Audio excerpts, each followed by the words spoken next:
नमस्ते बच्चों। आज की वीडियो में हम नेक्स्ट पार्ट करेंगे पदार्थ का या द्रव्य का वर्गीकरण। पहले भी हम द्रव्य का वर्गीकरण पढ़ चुके हैं, लेकिन वो था उनकी अवस्था के आधार पर। ठोस, द्रव और गैस 3 प्रकार की अवस्थाएं पढ़ी। अब हम पढ़ेंगे द्रव्य का वर्गीकरण उसमें उपस्थित कणों के आधार पर। आप जानते हैं द्रव्य कणों से मिलकर के बना होता है, तो वो कण एक जैसे हैं, अलग अलग हैं, उस आधार पर वर्गीकरण किया गया है। तो मुख्य रूप से द्रव्य को 2 बड़े भागों में बांटा गया है, शुद्ध पदार्थ और दूसरा है मिश्रण। पहले हम शुद्ध पदार्थ को देखते हैं। शुद्ध पदार्थ वह होता है जिसके सभी कण रासायनिक रूप से समान होते हैं, मतलब हर कण एक जैसा रहेगा, उसे हम कहेंगे शुद्ध पदार्थ। सामान्य भाषा में हम शुद्ध पदार्थ उसे कहते हैं जिसमें मिलावट ना हो, शुद्ध दूध, शुद्ध पानी, शुद्ध घी। लेकिन रसायन विज्ञान में, केमिस्ट्री में शुद्ध पदार्थ वे हैं जिनके सभी कण एक जैसे होते हैं। शुद्ध पदार्थ 2 रूपों में हो सकते हैं, 2 प्रकार के हो सकते हैं। शुद्ध पदार्थ तत्व के रूप में हो सकते हैं या फिर शुद्ध पदार्थ यौगिक के रूप में भी हो सकते हैं। अब तत्व के रूप में शुद्ध पदार्थ या तो परमाणु के रूप में पाया जाएगा तत्व, या पाया जाएगा अणु के रूप में। अब हम तत्व, परमाणु, अणु, यौगिक ये सब पिछले वीडियो में समझ चुके हैं। तत्व के रूप में, तत्व जब परमाणु के रूप में पाया जाता है, शुद्ध पदार्थ का एग्जाम्पल हम उसमें जो सबसे बढ़िया ले सकते हैं वो है 24 कैरेट सोना। सोने का सबसे शुद्ध रूप जिसमें कुछ भी नहीं मिलाया गया, उसे 24 कैरेट सोना कहते हैं। अगर हम उसका एक छोटा सा टुकड़ा सैंपल ले लें तो उसमें सभी के सभी परमाणु आपको सोने के मिलेंगे। Au प्रतीक होता है सोने का, तो गोल्ड के परमाणु उसमें सभी मिलते हैं आपको।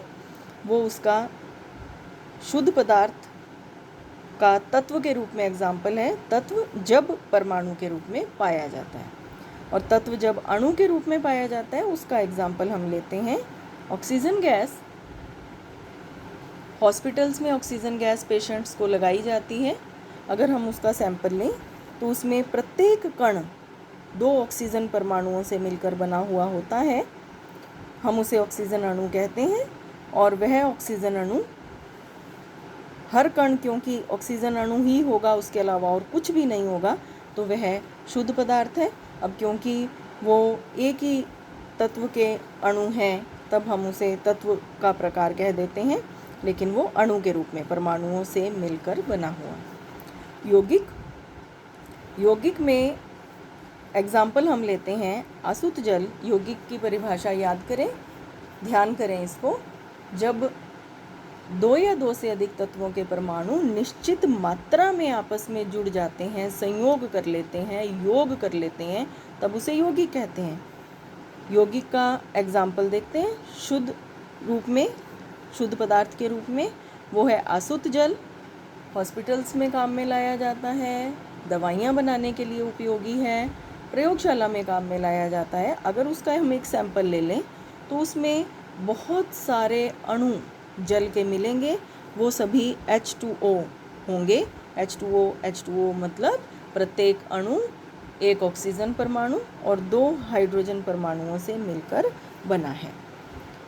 ये है यौगिक का एग्जाम्पल। एक और एग्जाम्पल ले लेते हैं, चीनी। घर में आप काम में लेते हैं, इसका सूत्र है C12H22O11, जो 12 परमाणु कार्बन के, 22 परमाणु हाइड्रोजन के और 11 परमाणु ऑक्सीजन के मिलने से एक सिंगल अणु बना, जिसे हम सामान्य भाषा में चीनी कहते हैं। तो ये शुद्ध पदार्थ जो यौगिक के रूप में है उसके एग्जाम्पल हुए। अब है दूसरे प्रकार के पदार्थ। शुद्ध पदार्थ में सभी कण एक जैसे थे, भले वो परमाणु थे, भले अणु थे और भले ही यौगिक थे। अब करते हैं मिश्रण। जब 2 या 2 से अधिक शुद्ध पदार्थ आपस में मिल जाते हैं तब उसे कहा जाता है मिश्रण। शुद्ध पदार्थों के मिलने से बनता है। अब इस बात को ध्यान रखें कि मिश्रण में दो भाग होंगे, जो अधिक मात्रा में होगा उसको विलायक कहते हैं, जो कम होगा उसको विलेय कहते हैं। जब विलायक और विलेय इस प्रकार से मिल जाएं कि पूरा का पूरा मिश्रण एक जैसा रहे या मिश्रण के सभी अंगों में विलेय की मात्रा एक जैसी हो, तब उसे कहते हैं समांगी मिश्रण। समांगी का मतलब समान अंग, पूरे विलयन के, पूरे मिश्रण के प्रत्येक अंग में समान कणों का पाया जाना, उसे कहते हैं समांगी मिश्रण। अगर हम आसुत जल में चीनी, दो शुद्ध पदार्थ अभी किए थे पीछे, आसुत जल और चीनी, इन दोनों को मिला देते हैं, चीनी का पानी बन जाता है, वो समांगी मिश्रण का उदाहरण है। आप कहीं से भी टेस्ट कर लें, एक जैसा रहेगा। फिर है विषमांगी मिश्रण, जब विलेय के कण विलायक में समान रूप से वितरित नहीं रहते। अगर आप चूने को पानी में घोल देते हैं, चूना शुद्ध पदार्थ है, सूत्र है CaCO3, कैल्शियम का एक परमाणु, कार्बन का एक परमाणु और ऑक्सीजन के 3 परमाणु आपस में मिलते हैं, तब बनता है कैल्शियम कार्बोनेट, चूना।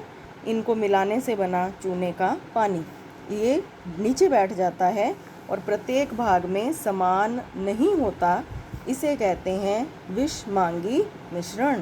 तो ये मिश्रण के दो प्रकार हुए, समांगी मिश्रण और विषमांगी मिश्रण। तो इस प्रकार से आपने पढ़ा पदार्थों का वर्गीकरण। आपकी बुक में ये पेज नंबर 5 पर दे रखा है वर्गीकरण, और इसके बारे में आप पूरी डिटेल पढ़ें।